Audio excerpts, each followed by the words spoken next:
the latest adventure we went on, going to Normandy for the 75th anniversary of D-Day,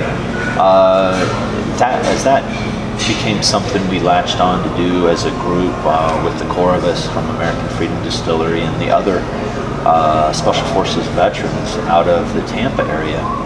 We ended up with 20 of us going. Okay, that's what I was wondering. How big of a team? So, how many planes were you guys? We filled 2 aircraft. 2? Okay. But we wanted to commemorate the World War II Special Operations Units, the Office of Strategic Services. The ones that came before you. The ones that came before us. But it didn't start that way. It started as we just wanted to go to Normandy and jump out of a plane and have fun. You had basic needs. You just wanted to jump out of a plane. as we researched it more, then we said, hey, let's honor these guys. Yeah. How can we honor them? Let's do it this way. And then Mark and I we were the jump masters on those planes that took those that was awesome. reenactment players in. We had 10 American Special Forces veterans and 10 French veterans or French jumpers, so 20 total on the lead 2 aircraft to commemorate the World War II Special Operations veterans. And it was such an honor to get to meet any of the World War II veterans that they had. And how many people were waiting for you on the ground when it came to that? That was crazy. I want to say 5,000. 5,000 people on the. Easy. It was incredible. A lot of French media. We made the covers of several French newspapers, and newscasts, and into video clips. Well, and I even think of the precedent that you're setting by doing this and continuing to support that legacy, what you're establishing for all of those people that are following in your footsteps. Yeah, and for me, and they actually took a picture of it. They filmed me looking out of the plane as we were flying to the drop zone, and I saw it later on. It was, you could tell I was in deep thought. Going the magnitude to do something that these guys before me did, and many of them died. They did it in the dead of night with gunfire and anti-aircraft fire coming up from the ground. And we did it in the daytime, and it was chaotic. We got a taste of that. We knew what this was going to be like. But it was chaotic, bringing the French and the Americans and the other European jumpers together. Everything together. And then waiting on the planes. And then finally the planes showed up and the mad scramble. And guess what? We all made it happen. We all pulled together. We got rigged up, got out to the plane. It was just another mission. Got them in the air. And then to see it from the air. I can't even. The canals and the streams and the complexity of what they were coming into in the dead of night. I think that was where it was more surreal to me than it was when I hit the ground. Right. Once the jump was over, then my brain picked up, hey, I got to check on the other jumpers. You had, you went into your instincts. So all of that thinking back in those days now vanished for me, which I wished I could have kind of held that just a little bit longer. Absolutely. Yeah, we went through. It's been a hot minute since we jumped, so we went through basic airborne refresher for static line parachuting, which we were very familiar with. Down at Palatka, Florida, with the Mount Canopy parachute team out of Palatka, Florida. My sons and 2 other new jumpers went through a week-long course. My son's got to jump with me. Scott Neal, who's a partner in the distillery with us, his son is a sergeant in the 82nd Airborne. He got to jump with his dad. Very cool.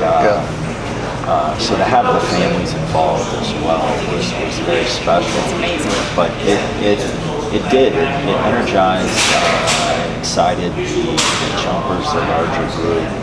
I know we were very, very focused on making sure everybody was safe and had a good, safe jump. But there was a moment, I know, in my aircraft, because we had to do a racetrack, we passed over and then coming back, came back around. So we're all stood up, and there was a moment when the guys, we were just talking about it, the guys started yelling. It's like, we are about to jump out of a plane over Normandy, France. You're like, okay, I just got to take a moment and appreciate that. But everybody had a great, safe jump. I mean, we had 3 70-year-old jumpers. 3 70-year-old veterans. That's amazing. And they were so excited, like little kids. It was so worth it for me to see From that. the looks on their face, because those guys tried to jump.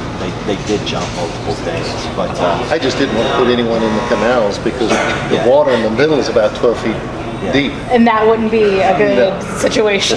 the subsequent passes they had, they were a little off their mark on their spot, and they had jumpers land off the designated drop zone in the town square, which happened for real. In the town square? 75 years ago, that kind of thing happened. Yeah, you started fighting wherever you landed. So what was your excuse? It wasn't 75 years ago. Oh, none of us. No, none of us. Oh, We were good. okay. We were good. Just making sure. A later pass in the afternoon, they had a jumper go in the canal. They did. Landed in the trees, and another one landed in the traffic circle.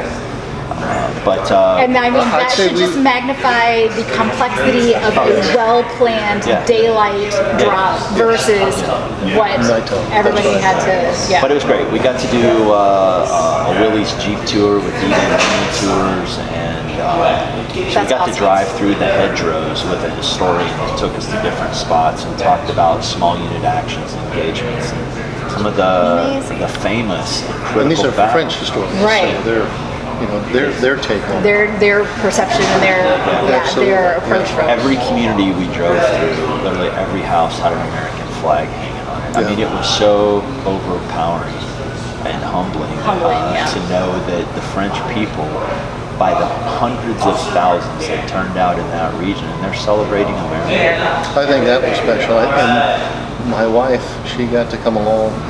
So did some of the other wives. But for her, there was times I actually saw her cry because she goes, "Man, this is really special." I can only imagine the emotion. Well, you could never duplicate that again. There's no way. We went to Utah Beach, Omaha Beach, Point de Hoc, early in the morning. We're very familiar with that ranger history as well, climbing the cliffs, and it was special. We jumped in bourbon. Most of it we drank on the drop zone. Drank, shared with rightfully so. With our celebrated for your with the French counterparts, and they were so excited about that as well. Yeah. We brought some of it back for charity auction. That's for wonderful. veteran groups. Good. But very special, very meaningful.